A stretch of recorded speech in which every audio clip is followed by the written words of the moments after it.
local history, local culture, local events, your community. This is the Joe Kelly Show.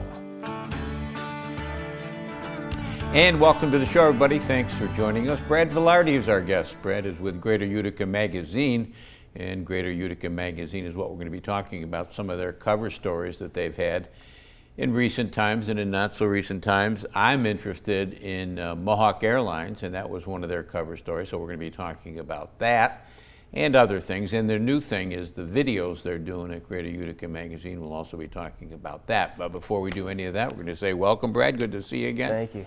Great to be here. I appreciate it. Always an honor. Well, it's always a pleasure for me to have you in here because we can talk some history and some nostalgia. Before I forget, though, let's talk, in addition to the Greater Utica Magazine, which is circulated free throughout the area. How many locations do you have now? We're over 150 distribution locations. Okay. Yep. And banks, retail outlets, things like that. In addition to that, you can get a subscription. Correct. And have it mailed to you at a charge, correct? Yes, absolutely. Yep. It's only $29.99 for all 12 months throughout the year. We send it directly to your house, and we've actually had a number of people sign up in recent months. A lot of people from out of town that want to remember the good times and learn the history of the area that they come from. In addition to all that, you've started something new, and that is videos. You're doing videos. Right. Talk about that. Well, this is a very exciting thing for us. It's a way that we can reach a whole new audience and also bring some of the stories to life for the people who are already following the publication. They're fairly short, 5 to 8 minutes. We just wrapped one up, our very first one on the Battle of Oriskany. It's a 2-part video. We released it on the anniversary of the battle, August 6th. It's gone over very well. We put a lot of work into it. My father and I, my dad has worked so hard to learn the editing software, and he really did a great job. We're really proud of the way it came out. That's Dominic, correct? Dominic, correct. Yes, sir. And the second part, is that out yet? Yeah, the second part is out. We actually released part 1 the day before the battle anniversary, and then we released part 2, which is all about the battle itself. We actually went to the battlefield, shot different parts of it, added some imagery, a lot of paintings that have been done over the years of the battle, right? And we included all those.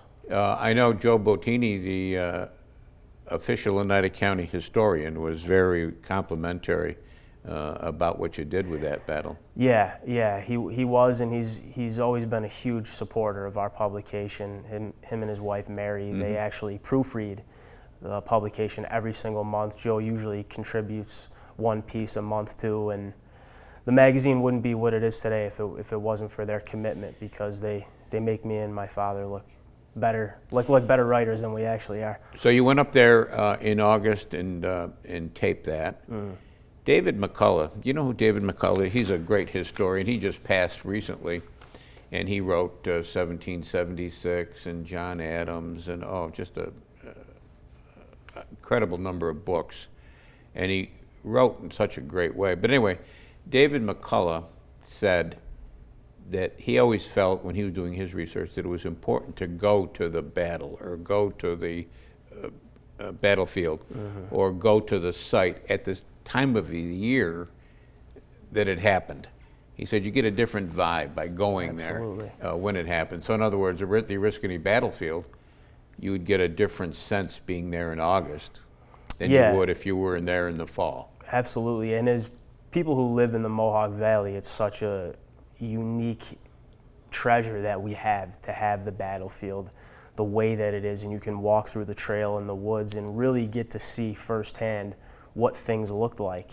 And as you said, the time of year, insects, the heat, all these different elements that contribute to a battle. They're right there for you, and we really were blessed to have that location to go off of for shooting the video. And you're going to continue with these videos? Yes, absolutely. Yep, we plan on shooting one today, actually. So if you see me wearing the same clothes in that video, don't judge me. But we're going to be doing one on the Eagle in Conkling Park. Okay. And that was put up by the Proctors. Correct. I forget what year it was, and you're as bad on dates as I am. So well, 1929. I only know because I just read it yesterday. All right. And that's been a landmark in Utica, boy, all these years. Oh, absolutely. Yeah, and my dad has told me stories about how in his day, 60s, 70s, you know, the younger crowd used to go there for concerts and all different kinds of things happen there. It overlooks the whole city. It's really a beautiful view if anybody has never been up there. And people my age would say they went up there and went parking, you know. Right, yeah. Let's talk about one of the covers that you've had, and I forget when you did this one, but great article on Mohawk Airlines. Thank you. Yeah, and Mohawk Airlines, I can't remember. Did you write that article? I did, yep. What inspired you to get involved with the history of Mohawk Airlines?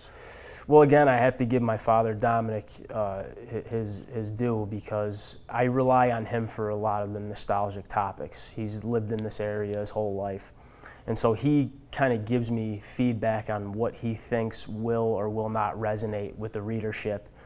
And that was one that he pointed me in the direction of that one, and it really blew up. We had employees from all across the country who used to work for the company reach out to us. We actually went to a diner several weeks after the magazine was published, and we sat at a table with a big group of Mohawk Airlines employees that meet at that particular diner every day. It was up in Vernon, wasn't it? Vernon, yeah. Apple Betty's, I believe it was. Yeah. And yeah, you know, there is a great interest in it. And I've, over the years, written quite a bit about Mohawk Airlines, and I found the same thing to be true. My thought about it is that to have your own hometown airline, boy, that's pretty big. Amazing, yeah. And that's part of the inspiration behind the video series that we're working on now, is because I think even people in my age bracket would be really interested to learn that was the case. And this was a really big deal at the time. It was one of the most successful regional airlines in the entire country. Right. It started off as Robinson. It was out in Ithaca. And then they hired, as a pilot, Bob Peach, who was a World War II Navy pilot who ended up becoming president of the company. Oneida County offered all $3 million to build a new headquarters in Oriskany at what we know as the Oneida County Airport. They moved here, and then for the better part of the next 10 years plus, the airline really thrived. One of the things that I often found interesting, you know, we were talking before the show about circumstances in life causing people to do certain things. And Mohawk Airlines, when it was down in Ithaca at Robinson, they were maintaining those airplanes and fixing those airplanes outside all winter. Right. They didn't have a hangar to do it in, and so Oneida County was smart enough to say, well, come here. Yeah, absolutely. And that really, I believe it was 1957 when they began construction on that building, and as you know, that is a big pivotal time for our area, because we were coming off of the textile era. We really needed something to help our area sustain its economic strength. Yeah. And companies like Chicago Pneumatic, General Electric, having an airline where these big wigs from General Electric could touch down here from New York City and then fly back home, it was huge. Yeah. Brad Velardi is our guest. We're talking about Greater Utica Magazine and some of the stories they've done. We're going to continue that right after this short break.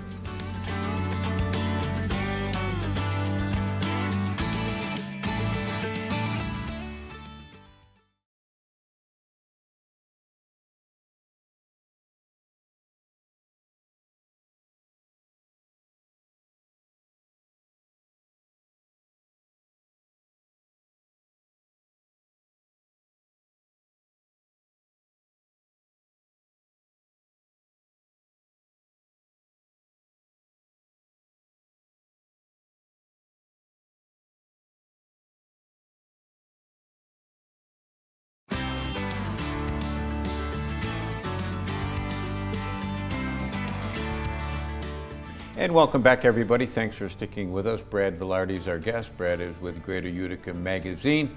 In the magazine is what we're talking about, some of the stories that they've covered and the new videos that they're doing as well. The cover story that we've been talking about is Mohawk Airlines, and I've always just been amazed at what Mohawk did here. And I mean, you think about it, Brad, what they had at their height. I mean, they had incredible airplanes. They had incredible resources up at the old Oneida County Airport. Sure, absolutely. And if I'm not mistaken, they actually hired the first African-American stewardess in the entire country. I think her name was Taylor. Yeah, if I can recall correctly. Yeah. Yeah. Incredible resources, like you said, the finest aircraft of any regional airport in the entire country. They were flying to Washington, D.C., Detroit, Michigan, Cleveland, Ohio, all these different places. Canada. Canada. It's incredible that it was here. And they got, they were the first regional airline with, they got jets, BAC 111 jets. And then they had FH-227 turboprops. Right. I mean, they started with, as you know from your research, they started with Robinson started with a single engine airplane. Right. 3 people they could get on. Yeah, exactly. He actually, Cecil Robinson had actually developed an invention called VibraShock, I believe. And he landed a government contract with this invention, and he was flying back and forth to different places. And essentially, he started having people pay to be one of the 3 passengers on the plane. And then he realized that there was a market for a passenger airline, and so that's how it all started. And they kind of got lucky in the sense that Robinson and then Mohawk, they got lucky in the sense that right after World War II, the U.S. government had a ton of surplus DC-3s that they wanted to get rid of. Right. Mohawk bought them. Yeah. At a good price. Yeah, absolutely. So it fell into good stead for them. But think back when they were at its height, Brad. You had up at the old Oneida County Airport, you had their headquarters, maintenance facility, reservation center. A $4 million training facility as well. Training facility, link trainers they had up there. And they even had a hotel up there for their pilots and then stewardesses to stay at. Yeah, incredible stuff. And, you know, I don't know how many regional airlines exist these days. It's probably not as prevalent as it was during that time.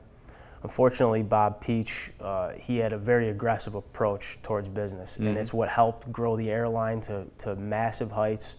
But in conjunction with the pilots and stewardess strike, which you and I were discussing during the break, they overinvested in aircraft, and they ended up operating at a loss their last few years in existence, and ultimately had to call it quits. And Allegheny took over in 1971, I believe.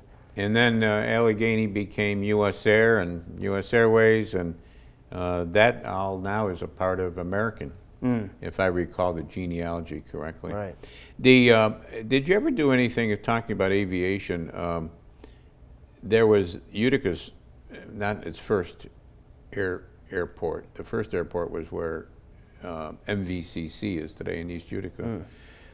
But the Utica Municipal Airport, it's really the first airport that our area had in Marcy. Did you ever do anything about that? I have not. Yeah, that might be a good, here I'm giving, it's easy for me to give work no, that's all right. give work to other people, but Amelia Earhart flew in there, and Clinton Comets. You've also done a cover story about the Clinton Comets. Yeah. And I'll tell you, back in the day, the Clinton Comets were just the best hockey team you can imagine. Yeah, absolutely. One of the best, I forget what year it was, 67, 68, the best professional team of all time, record-wise, by winning percentage. We've actually done a number of cover stories on hockey as it pertains to Clinton. We did one on the Clinton Arena. We did one on the rebuilding of the Clinton Arena, which is an incredible story in itself. Because of a fire, right? Because of a fire, and they had it rebuilt in, I want to say, maybe 4 months or something like that. But the whole town came to the site of the fire and volunteered to clean up all the debris over a weekend. It's really an amazing story that we published back in January. But the one that I'm really proud of is one that I did on the 100th anniversary of hockey in the Mohawk Valley, which also started in Clinton, as I'm sure you're aware, with Albert Prettyman. And you were talking about a matter of circumstance with a war ending or during wartime with as it pertained to Mohawk Airlines. When Albert Prettyman was hired as the athletic director and coach of Hamilton College, he wanted to institute a hockey program. And he happened to come in at the perfect time because the U.S. was preparing for its engagement in World War I, and they were encouraging colleges all across the country to enhance their athletic programs to get the young men in the best condition that they could be in. So he had the full support, he had financial backing to get the hockey team going. And that's how it all started in this area, was at Hamilton College. And while Ed Stanley, the founder of the Clinton Comets, I believe while he was attending Hamilton College, attended a game and fell in love with the sport, founded the Clinton Hockey Club in 1928. They became the Comets. They played home games at the Odd, and the rest is history now. You know, one of the things that the Utica Comets has done so well is to recognize that Clinton Comet history. Yeah, sure. And they've got that statue outside, Jack Kane, Bordy Smith, and I'm embarrassed to say I forget the third one. And you see those old Clinton Comet, well, I say old because they're my age or a little bit older. You see them at the games today. Jack Kane, Bordy Smith, Dave Armstrong, people like that. So it's been a great history, and the Utica Comets have really kept that going. Oh yeah, absolutely. And they recognize something that you recognized a long time ago, and it's that the history of this area resonates with the people so much. We need some type of emotional connection to the teams that we root for, and they seem to be the first organization that really understood that and capitalized on it.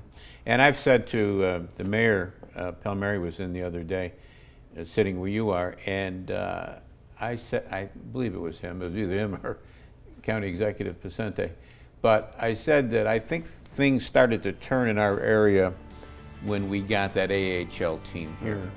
And I think we started to generate stuff here. And now, geez, you look around the area, all kinds of things are going on. Sure, yeah, absolutely. It's been great to see.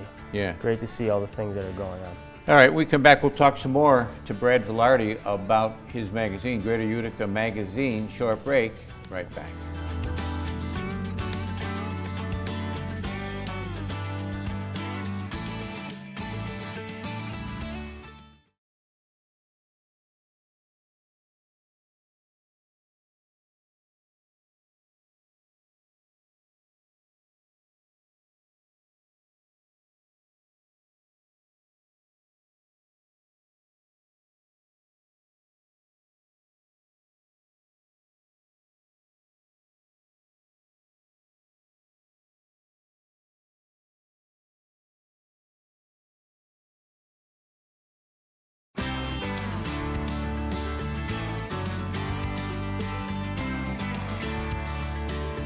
And welcome back, everybody. Brad Velardi's our guest. We're talking about his magazine, his family's magazine, Greater Utica Magazine.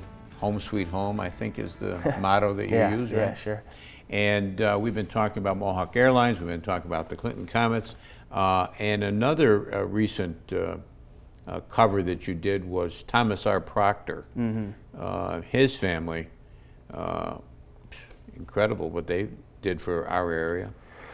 It is incredible, and the story specifically that we published was all about his passing, his funeral service, and ultimately the memorial that was put up in his honor on the Parkway. How big was the funeral service, Brad? It was huge, and the great thing about that service that I wanted to make sure I included in the story was that people from all levels of society attended this funeral. I mean, everybody from the lowest ranking job that you can have to the most prominent politician or merchant in the city. They all attended because they had that level of respect for him. Was that at Grace Church? It was at Grace Church, where the Munson Williams Proctor family contributed so much over time. Yeah, and it was interesting too. Not only did you, in the cover story, I can't remember, did you get into why the eagle, the symbolism of the eagle, how he set an eagle free once? And I didn't get into that in that particular story, but the story behind it, of course, is that, well, there's a couple of different versions of it, but one that we'll say, just to be concise, would be he received an eagle, Thomas R. Proctor, as a gift. He went to the roof of a hotel, set the eagle free, and then because he respected freedom and the principles of the country and those sort of things, and his wife ended up dedicating the bronze eagle statue at the top of Steel Hill, I believe it's located in Roscoe-Conkling Park, as sort of a symbol to... Right above the ski tow there. Yeah, correct, yep. And interesting enough, the Bagg Memorial Building next to what used to be the Children's Museum, that's topped with an eagle. Right, yeah, absolutely. Well, I've been corrected on this by Mr. Bottini a few times. It's actually the Proctor Memorial Building in Bagg Commemorative Park, I believe is the proper term. But yeah, there's an eagle atop that. And then Joe actually discovered another eagle, which was at the former Bleecker Street entrance of Proctor Park. One similar to the one on the hill at Roscoe-Conkling Park, but only the base is left. The eagle's actually missing, and it's one of those mysteries that nobody knows where it is or what happened to it. Just like the Mariah Proctor, who had the old Bagg Hotel torn down, right, which stood on that site, she was going to put into that building, the commemorative building, hotel registers and right, samples of the china and silverware they used there. Nobody knows where that all ended up. Yeah, it's another one of those mysteries. I believe it was supposed to be, the interior was supposed to be designed after their favorite room in the hotel because they owned the Baggs Hotel at one time. Yeah, another one of those things where nobody knows what happened to it, and there's quite a few of those kind of stories that we've come across over time. There were, another one that comes to my mind is there used to be murals in the old Hotel Utica by a famous artist, so famous I can't remember his name right now, but they disappeared. I remember I wrote a column, Jonas Cover, the late Jonas Cover from the OD wrote a couple of articles about it. Whatever happened to those murals, Yeah. So. Yeah, absolutely. The other cover story that we wanted to talk about was RFA. Yeah, well, this was a matter of good luck for me and circumstance. A lot of times you can't take credit for the things that transpire, particularly in business, and I decided to do this cover story on the history of RFA, and it just so happens that I believe 3 different groups are having alumni ceremonies this upcoming month in September, and so I had a lot of different RFA alumni call and request issues, and that made me really proud because I was hoping that a lot of those kind of people would see it. I know how much pride they take in their school, similar to the UFA alumni, so I was glad to have them reach out to me, and I was happy to provide them with the issues.